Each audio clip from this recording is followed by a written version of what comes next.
Hey guys and girls, Coach Ben here from Simplified Fitness Business, and today, look, we're going to look at the pivot. Everyone's pivoting at the moment, and look, it's not always right for every business, so let's look at why you should pivot, when you should pivot, and what's going to be the best way to shift your business model if you need to do so.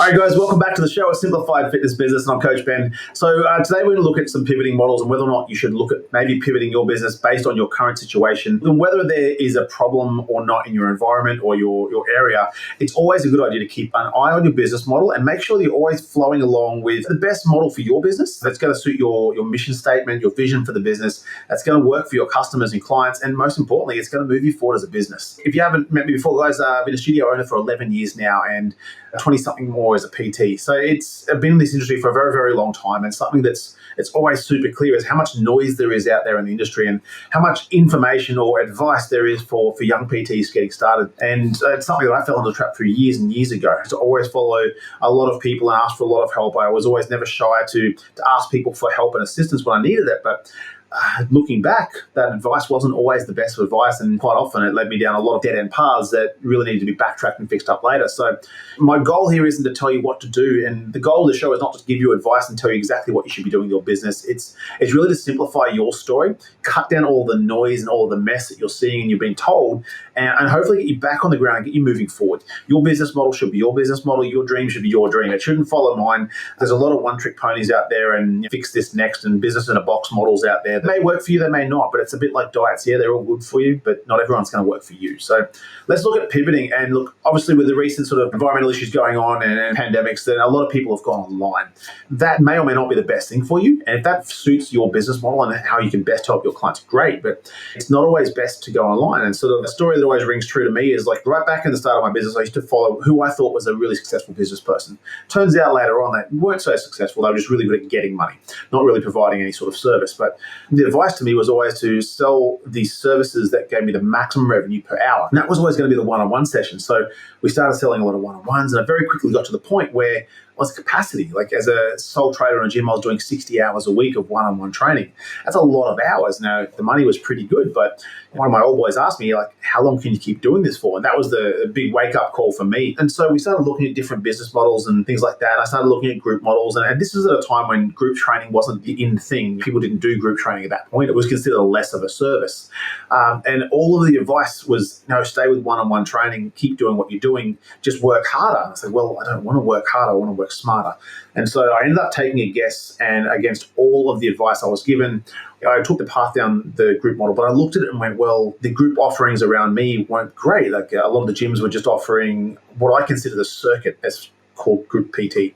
So it was just basically 15 people in a group PT session all doing a circuit. For me, that wasn't group PT, that was just a class. PT should be still personal. Should be some aspect of delivering a service to that individual every single time, even if you do have 4 or 5 people in the session.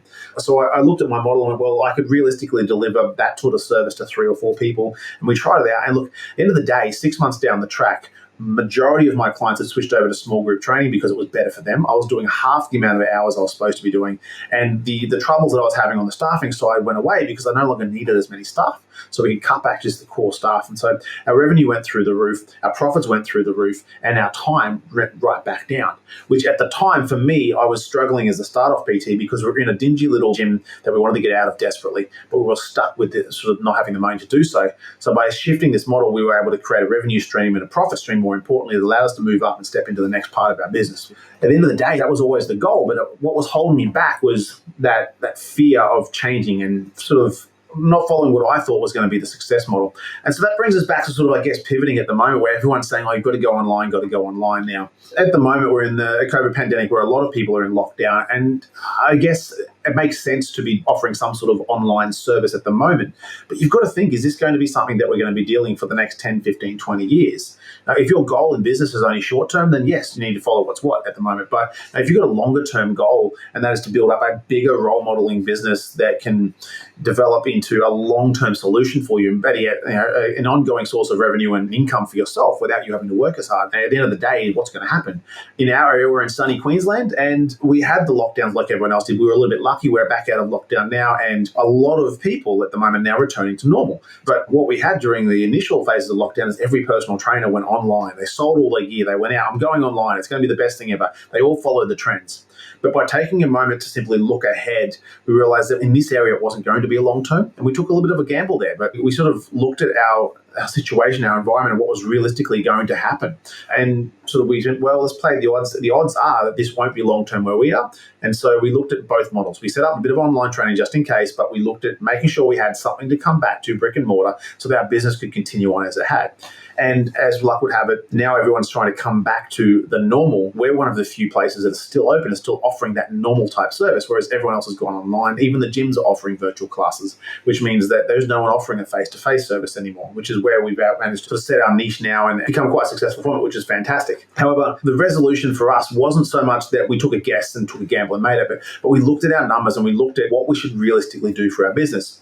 We looked at, well, as a face-to-face business predominantly, we got in the game to provide a personal service and a real hands-on deliverable service to our clients. Whether we did that via the internet or via face-to-face, we still wanted to deliver that personal service. So it was important to us that we picked a model that suited us. Like if I'm someone who only wants to do face-to-face training and really niche type training, and I go to online training, I'm not really comfortable on camera, I'm not comfortable online, that's not going to work out. And so that'll come across as fake all the time. So the resolution for us was to not get caught up in the trends. The experts were saying, go this way, go online. And following the trends, if we were looking at that situation now, what we have is this epidemic of personal trainers online. Every second ad you see on Facebook now is a personal trainer who's online offering the next best thing. And so we've got this saturated market where everyone that panicked went the way they thought they had to. And now we're in this situation where, yeah, a lot of people are transitioning to the online. It is quite popular. However, the amount of people doing face-to-face sessions is very few, which means that the market of people that's still looking for face-to-face services or still able to get face-to-face services is quite big for the amount of people that are still offering the service. So for us, that worked out quite well. But I wanted to talk a little bit today for you guys about, well, how do you figure out what you can do to make your best decision when you're pivoting? And look, I've got a bit of a worksheet for you guys today, so if you want to download that, you can work through this. Step through it right now for you, and if you want to grab a bit of pen and paper, let's work through it really quickly. But this is something you may have to do a bit of work on, and it's a process that I use every time I decide whether we should change direction with our business, or whether we should add a new business part to the model, or whether we should cut out some things in part of the business or cut back. If you think about it this way, when a business grows, you sort of grow up like a plant. You're up and you start to spread as sort of the leaves and the flowers spreading. And that spreading is the addition of more services and more clients and more things for you to do, more services and fulfillments and promises for you to deliver. So the more of those things that you're delivering, the wider your base gets and the more things you're holding up in the air, the more you're juggling. And so it gets to a certain point where initially you offer more services to get more revenue, and that starts to build and that becomes more volumatic. And so it's quite difficult to manage all that. So you get more staff in, but they don't deliver as well as you want.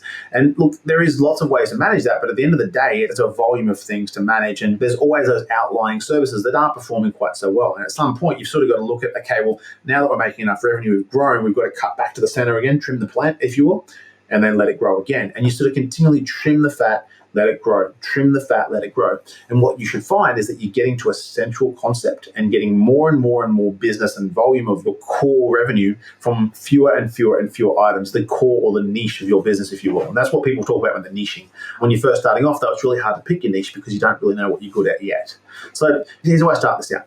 First of all, to work through this, you're going to need to know your current revenues and current staffing wages and things like that. So if you don't have staff at the moment, wages won't be relevant. But it will be helpful if you know the basic wages that you would pay someone if you wanted to hire them, because with any growth, we want to develop some sort of staffing system so that we don't have to do all the work for long term, yeah? So first of all, go back and have a think about this question. Why did you first start? So why did you decide to get into the industry? And a really simple way to do this is to write this sentence down.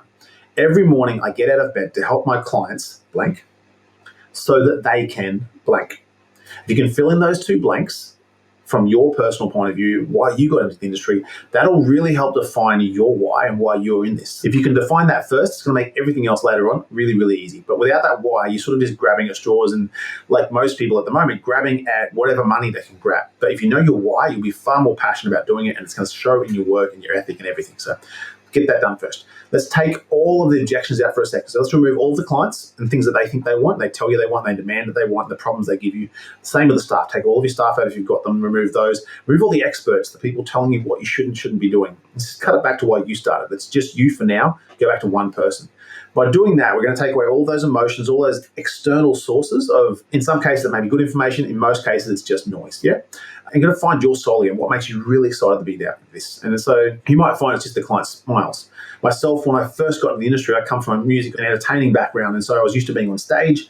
And so for me, I actually just enjoyed the thrill of helping someone get the most out of their workout, that performance aspect, especially being on stage teaching classes. That was always fun for me. And now it's that entertainment value of entertaining my client, not just training them, making it something they actually thoroughly enjoy. But for you, it might be the smiles, might be the results they get. Is it a social aspect of the training? Is it building up your staff to become better coaches to help your clients as opposed to just helping your clients yourself? No, it could be just about the money. I mean, at the end of the day, your goal is your goal, and you got into the business for your own reasons. Don't let anyone tell you that that's not right. So it's your goal. Don't compromise for any reason. Now let's look at your services. What are the services you find you get the most return on your passion? So it's not just the revenue. Think of the reason you really got into it. What services do you deliver that give you the most value in those areas? So if you're in it for like the entertainment value or the client social aspect, which sessions give you the most value there? Yeah. If it's in for the money, which ones give you the most money? But you do have to work out, no matter what reason you're in it, you do have to work out what sessions are giving the most revenue or the most return or profit as well. Because at the end of the day, you're in a business to make money. You've got to make money, yeah? Otherwise you can't pay yourself, can't pay wages, can't go on a holiday, can't even eat. That sucks. So let's work out those things there. And next is the staffing issue. Where are you getting the biggest return from the least staff members? So, for instance, group training is often popular here because you can have one staff member training multiple people. You sort of look at that, what's giving you the biggest return there as far as time from staff. We may have to look at fewer classes or different times. Just remember that any changes you make, you're always going to upset someone. No one's going to love everything you do. Someone's always going to hate what you do, and that's fine. Some clients won't like it, but all new clients coming in will only know the new model if you make a change, and so it won't affect them. At the end of the day, if you do lose some clients, that's just less people you have to please and less people you have to focus on while you're making these changes if you do decide to pivot. So it's not the worst thing in the world to lose a few clients. It just means you've got less people to worry about while you're worrying about all these changes and creating difference. Yeah. So at the end of the day, you can't please everyone. Just remember that. Yeah. Okay. So what we're going to work through is number one, get your why. Cool. Now you've got your why written down. You know why you started. What's your 1 to 3 session type? So your best 1 to 3 sessions that return on that and profit. So top 3 there. Once you've got those, if you ran just those 3 sessions or 3 types of sessions, but you run more of them each week, how many of those sessions could your studio, the venue or your facility, handle or facilitate with those? Where you weren't doubling up or having too many people in a room or double booking on studio times or encroaching on other trainers' times if you're sharing a gym. Now, how many staff would you need to run just those sessions? So take out all your stuff that you don't care about if you're not running one-on-ones and kids trainings and all those extra stuff that you would do on the side. Of just those key sessions, how many staff would you need to run a full studio spectrum of just those sessions? Cool. Now you've sort of got a theoretical roster, if you will. Okay. Now, how many staff would you need to run those? Now, if you say the answer is just you, because you could run them all by yourself, that's cool. But remember, we're going to focus on growth. So let's factor in at least one staff member to run at least half of the sessions at a bare minimum. Cool. You may need more than that, but you've got to have at least one staff member running half the sessions. You need to free up some of your time to run the studio. Remember, to grow. So you can't, if you're running the sessions all day, when are you going to do the business stuff? Never. That's the answer. Trust me, I've been there, never did any business stuff. It took me ages to grow because it took me ages to get out of the business. Now, if we halved our existing clients, so if our existing clients half left, remember, that's going to be much easier to manage. What revenue would that give you? So half the amount of clients you got, so basically half the revenue you've got now, what's that revenue equal? And second hypothetical, that new roster we've just hypothetically built, if you were to fill that full of clients, what revenue would that return? Let's write those 2 revenue numbers down. So now we've got 2 revenues, one on a current client at worst case scenario. Let's face it, all your clients aren't going to leave. It's half of them may. And we've got a best case scenario on if you filled all of your sessions. Plus, we've got a hypothetical roster, which is the best case scenario roster. It's the most efficient roster you could think of. Now, let's take your existing staffing needs. You should know your wages and your existing revenue and put that to the side for a second. Of the new hypothetical roster, what would you have to pay staff to run that? Wrote those wages down. And now your expenses for running your business probably haven't changed much in this, so let's add them to the side as well. So your new hypothetical staffing wages, your new expenses, add them together. That's your total running costs. Now, of your total running costs, let's compare that to your hypothetical lost half my clients' existing client base How is that there? Are you in front or behind? And then let's compare it to your hypothetical roster, and you've got as much revenue as that can possibly handle. Let's compare that to your new running costs. So at this point here, you may be surprised to see that you've actually got a profit in both of them. In some cases, you may not have a profit in either of them. And look, you're going to have either a profit or not a profit. But what it's going to give you is a benchmark. So what that tells you, if you see that even if you lost half your clients with your new business model and your new staffing roster, you are still making a profit, is that profit more than your current profit? If it is, that business model is definitely a smarter choice to take right now. You might not be able to do it immediately, you might have to transition to it, but you're instantly making more money overall. Remember, when it comes down to business, it's not about how much money you make, it's about how much money you keep. So you might be making $2 million a year, but if you're spending $2.5 million a year, it doesn't matter. So it's all about the money that you can keep. It's the profit.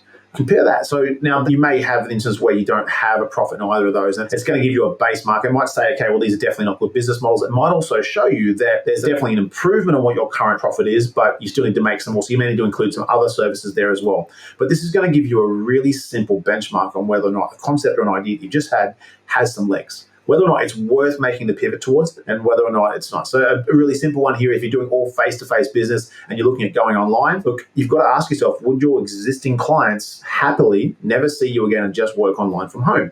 In most cases, it's probably not going to be the case. You might lose maybe 80% of those clients. You might retain some of them 50%, and that's okay. So you got to ask yourself, how many clients am I likely to retain doing this? If you're doing a face-to-face business where you're just shifting the services, still remaining face-to-face, 50% is a good number. But if you're shifting from face-to-face to online, that number might be a lot smaller. You might be retaining far less. But then you might need far less too. So you got to remember that. Like if you're retaining only 20% of those clients, but you now have no operating expenses because you're not paying any rents or leases or electricity because you're all online, well, it's all about the money that you keep, not the money you make. You might cut 80% of your business off the table, but if you're still in front and making more money overall in profit, it's still a better choice. It's not about the money you make, it's about the money you keep. So compare those outcomes, work through this worksheet. You might want to do it a couple of times. You should have your wages, you should have your existing outcomes. If you don't have staff at the moment, you want to look up your local wages so you can work out some accurate numbers. Typically, as a golden rule, I like to pay my staff about 15 to 20% more the award at least, because no one's going to work very hard for minimum wage. So if I want my staff to put in a good effort, I've got to give them a good wage as well. But have a look at some of those different scenarios, work out some of those hypotheticals. It's going to give you a really simple picture of where you should go next and whether you should pivot. Now, just because everyone else is pivoting doesn't mean you should too. You've got to ask yourself overall, if I pivot my entire business, some food for thought here, if I pivot my entire business and do this new business model, how well does that align with the reason I got started in the first place? So if you're pivoting to a business model that no longer aligns with your why or your drive, what makes you think that you're going to be passionate about doing that? And at the end of the day, that's why I do what I do at the moment, is because I realized that my initial why was not about running a business. It was about training clients. But as I've grown the business, it's become more and more about building up my team, my staff, and the people I can help that run their business. And it's become less about the clients. And that's, I still care for my clients, but my driving passion has now become more about building up my team. And so that's where my passions lie. So I have to make sure that my business model and my role aligns with what I'm passionate about. So when you're running your business, whatever you're rolling out over the next 6, 12 months or 2 to 3 years, you want to make sure that it always aligns with your why and your passion. Otherwise, at the end of the day, you're not going to put the effort in and you're not going to feel comfortable rolling it out. Guys, I hope that's really helped you. Like, if you've got any questions, feel free to shoot me an email or let me know. If you haven't done so yet, make sure you subscribe and don't forget to join Simplified Fitness Business Group on Facebook. Heaps of tips and tricks there. We've got all the replays on this, lots of worksheets and lots of bonus content in there as well. Plus, you can always connect with me through there. Just ask me a question. I'm in there most days. I can definitely answer any questions you want. If you need any other help, guys, don't be afraid to yell out. Apart from that, have an awesome day. We'll see you on the next episode.